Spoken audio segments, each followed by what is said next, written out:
Shalom, shalom les amis, bonjour, bonsoir partout, vous pouvez me suivre maintenant. Nous allons partager quelques versets encore aujourd'hui, comme d'habitude, dans notre programme L'école du Saint-Esprit. Et nous allons parler aujourd'hui de la discipline du Saint-Esprit. La discipline du Saint-Esprit, nous allons prendre quelques versets, en commençant par le livre de Matthieu, chapitre 4, le verset 4, où je vais lire maintenant. Matthieu, chapitre 4, le verset 4. La Bible nous dit ceci. Jésus répondit, il est écrit, l'homme ne vivra pas du pain seulement, mais de toute parole qui sort de la bouche de Dieu. Je répète encore, Matthieu chapitre 4, verset 4. La Bible dit ceci. Jésus répondit, il est écrit, l'homme ne vivra pas de pain seulement, mais de toute parole qui sort de la bouche de Dieu. Et nous pouvons prendre aussi Josué, chapitre 1er.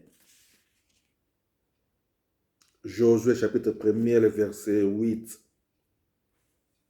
La Bible dit ceci dans Josué, chapitre 1er, verset 8. Que ce livre de la loi ne s'éloigne point de ta bouche.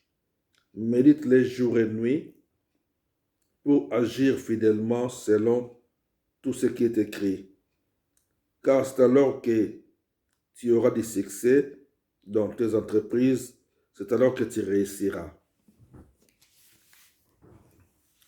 Ok, bien-aimé le Seigneur, dans ces deux versets que nous venons de lire, où nous venons de voir, Matthieu chapitre 4, verset 4 nous dit que l'homme ne vit pas que du pain seulement, mais de toute parole qui sort de la bouche de Dieu. Et Josué chapitre 1, verset 8 nous dit que ce livre de la loi ne s'éloigne pas de ta bouche. Médite-les jour et nuit, car c'est alors que tu réussiras, c'est alors que tu auras du succès dans tes entreprises. Donc, pour que tout ce que tu fais dans ce monde, dans tes entreprises, ce que tu fais dans ta vie, puisse aller de l'avant, puisse bien fonctionner en accord avec la parole de Dieu, bien sûr, soit tu n'es pas chrétien, là tu peux fonctionner comme tout le monde. Mais si tu es un enfant de Dieu qui se dit être chrétien, donc tu dois fonctionner en accord avec sa parole. Alors la Bible dit que l'homme ne vivra pas de pain seulement, mais de toute parole qui sort de la bouche de Dieu. Et que ce livre de la loi ne s'éloigne pas de ta bouche. Tu dois méditer la parole de Dieu nuit et jour. Cela ne veut pas dire que tu dois juste regarder la parole, ou tu dois juste écouter la parole, ou tu dois juste lire la parole, mais tu dois le méditer nuit et jour. Afin que tu puisses commencer à agir selon ce qui est écrit. Donc, que ce livre de la loi ne s'éloigne pas de ta bouche, médite les nuits et jours pour agir fidèlement selon tout ce qui est écrit. Et c'est alors que tu auras du succès. Donc, sur ce, on voit dans ces deux versets que l'homme ne vit pas du pain seulement, mais de la parole de Dieu, de tout ce qui sort de la bouche de Dieu, et que cette parole, cette livre de la loi ne s'éloigne pas de ta bouche. Quand on dit que ça ne s'éloigne pas de ta bouche, cela veut dire que tu dois la méditer nuit et jour. Afin que lorsque tu vas commencer à parler, à ouvrir ta bouche, ce qui sort de ta bouche doit être toujours en accord avec ce qui est écrit dans cette parole, dans le livre de la loi, de la Bible. Alors sur ce, nous voyons trois points que je vais développer maintenant concernant la discipline du Saint-Esprit. Nous avons la méditation de la parole. Donc c'est ça, on voit la méditation de la parole, parce que ce livre de la loi ne s'éloigne point de ta bouche, et que l'homme ne vit pas que du pain seulement, mais de la parole de Dieu. Donc nous avons la méditation de la parole. Nous avons aussi la méditation spirituelle ou la méditation en esprit. Et nous avons aussi la solitude. Donc je vais essayer un peu d'expliquer ces 3 points que j'ai notés. Alors, la méditation de la parole, c'est quoi la méditation de la parole? C'est de réfléchir sur la parole de Dieu que tu as entendue ou la parole de Dieu que tu as lue, pour le but de te familiariser avec cette parole. Car nous devons devenir un avec la parole de Dieu. Donc, lorsque tu écoutes la parole de Dieu, dans une prédication, ou dans une chanson, ou tu puisses lire la parole de Dieu dans un livre, ou dans la Bible, donc tu dois prendre cette parole-là, commencer à méditer, réfléchir.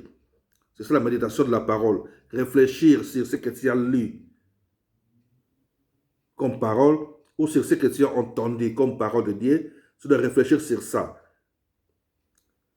Et quand on réfléchit, c'est pour permettre que cette parole-là puisse quitter le niveau de la compréhension humaine, le niveau de la compréhension intellectuelle ou intellect, et passer dans ton cœur pour que tu puisses devenir un avec cette parole. C'est ça qui fait que ce livre de la loi ne s'éloignera pas de ta bouche. Comment ça ne va pas s'éloigner de ta bouche? Lorsque tu vas commencer à méditer sur ce que tu as entendu comme parole de la prédication, ou dans une chanson, ou ce que tu as lu dans un livre de la Bible, tout ça. Lorsque tu commences à réfléchir sur cette parole-là, ça commence à quitter le niveau de mental et ça vient dans ton cœur et tu deviens un avec cette parole-là. C'est ça qu'on appelle la méditation de la parole. Vous comprenez? Donc tu te familiarises avec cette parole. Et quand tu commences à faire ça comme ça tous les jours tu lis la parole ou tu écoutes la parole et tu réfléchis sur ça, donc tu te familiarises chaque jour avec ce que tu as écouté, ce que tu as lu, ce que tu as entendu, tu deviens un avec cette parole. Car Dieu est la parole. Au commencement était la parole. Et nous aussi devons nous familiariser avec cette parole pour devenir un avec cette parole. Vous comprenez? Alors, deuxième point, c'est la méditation en esprit ou la méditation spirituelle. C'est quoi? La méditation en esprit consiste à se préparer spirituellement en vue de faire un travail spirituel. Vous comprenez? Donc, la méditation spirituelle ou en esprit consiste à se préparer spirituellement en vue de faire un travail spirituel. Ça peut être vouloir prier pour une personne qui est physiquement malade et ton souci est de voir la personne guérie instantanément. Donc, ça, surtout, ça concerne beaucoup les serviteurs ou servantes.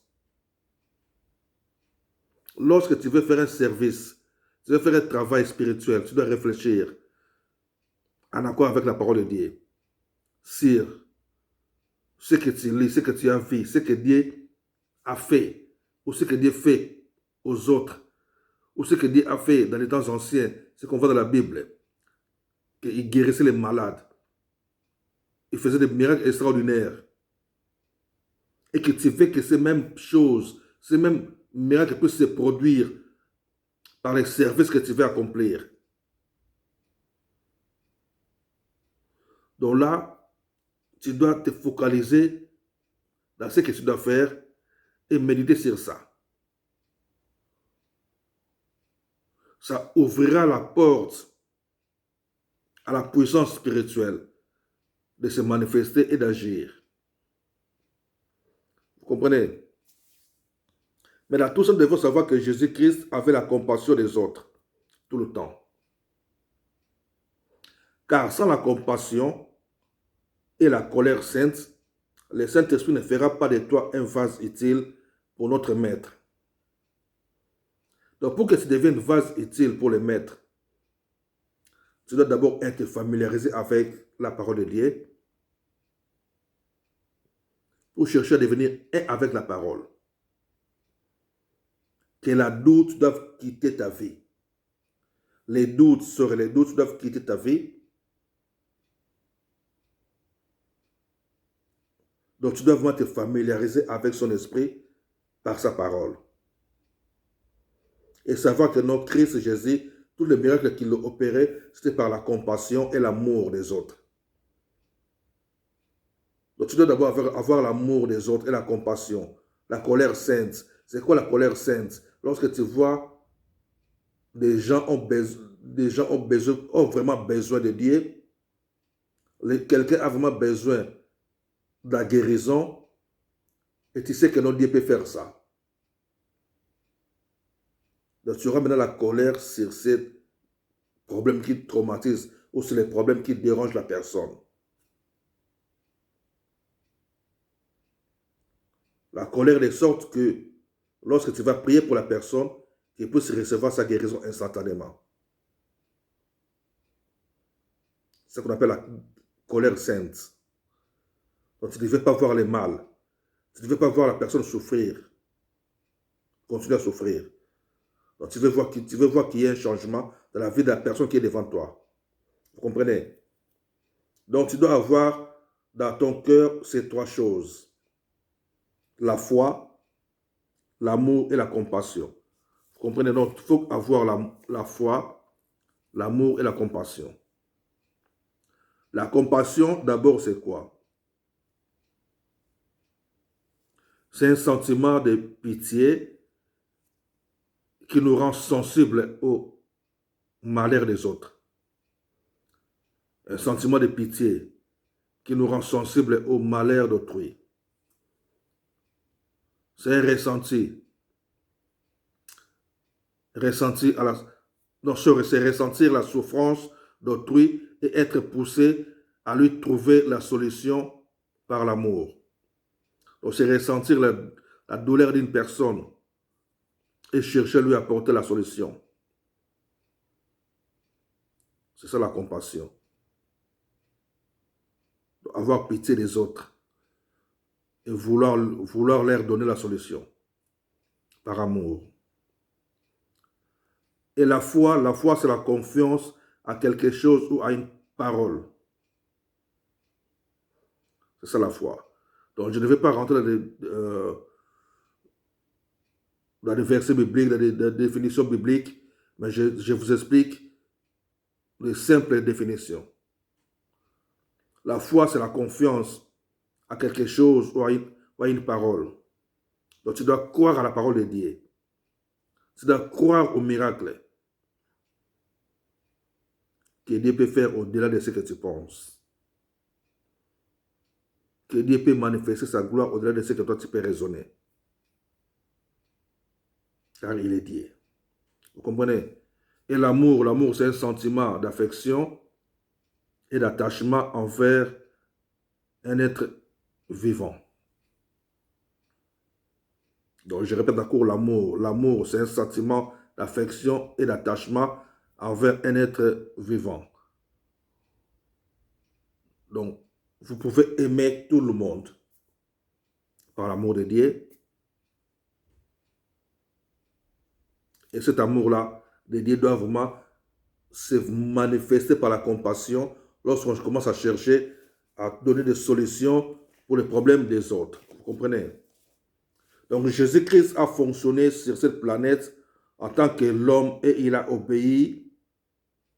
La Bible dit qu'il a obéi. Il était obéissant jusqu'à la mort de la croix. Et il a fait la volonté de Dieu. Selon Philippiens chapitre 2 verset 8. Maintenant la solitude. Parce que je dis que non, dans La discipline du Saint-Esprit, on voit la méditation de la parole, on voit la méditation spirituelle, maintenant on voit la solitude aussi. La solitude, c'est quoi? C'est de s'isoler seul, loin des autres personnes, pour jeûner et prier pendant quelques heures ou quelques jours, pour être chargé ou rempli encore de la présence de Dieu, la puissance de Dieu dans ta vie.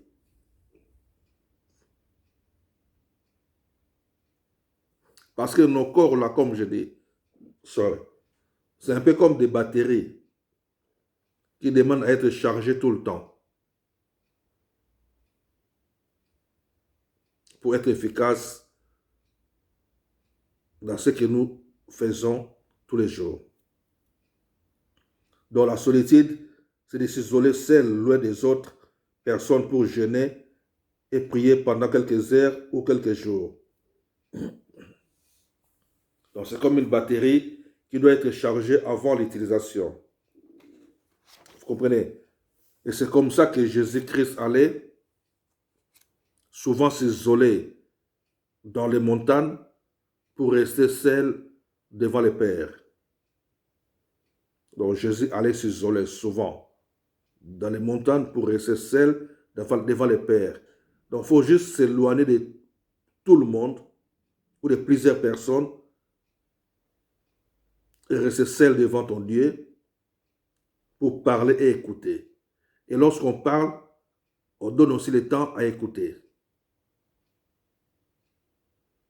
Et pour écouter, il faut rester calme, silencieux, pour écouter Dieu, parce que Dieu parle d'une manière ou d'une autre. Alors pendant cette période-là, pendant cette période où tu te mets à l'écart des autres, c'est permis d'être en contact qu'avec des personnes qui sont de la même vision que toi. Pourquoi c'est permis d'être qu'avec des personnes qui sont à la même vision que toi, qui ont la même vision que toi? Parce que d'autres personnes peuvent te distraire, peuvent ne pas le vouloir ou ne pas le savoir, mais ils peuvent te sortir, si je peux dire, de cette atmosphère-là, de la gloire de Dieu. Par contre, ta vie, tu dois toujours rester dans cette atmosphère-là de gloire de Dieu et continue toujours à aller de l'avant, à avancer. Donc, comme je dis, dans cette période-là, ça demande que tu sois en accord ou en contact qu'avec des personnes qui ont la même vision que toi. C'est pour cela que Jésus montait souvent avec la montagne, avec Pierre, Jacques et Jean, la montagne de transfiguration. Ça, on peut voir ça dans le livre de Luc, chapitre 9, versets 28 à 36,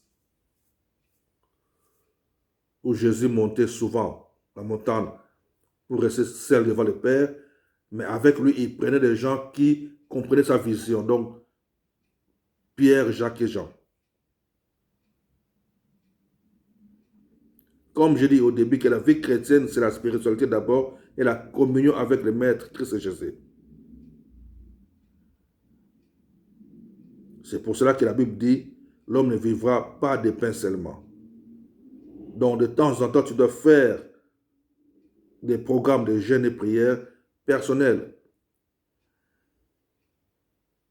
pour chercher à faire un pas de plus dans la communion avec le Maître. Que Dieu nous bénisse, que Dieu soit avec vous, avec nous. Nous sommes toujours là. Notre programme, l'école du Saint-Esprit, pour des exhortations. Donc, nous avons lu Matthieu chapitre 4, verset 4, Josué chapitre 1er, verset 8, et on peut voir aussi Luc chapitre 9, verset 28 à 36. Nous pouvons voir aussi Deutéronome chapitre 34, versets 5 et 6. Des Rois, chapitre 2, versets 1 à 25. Que Dieu soit avec nous.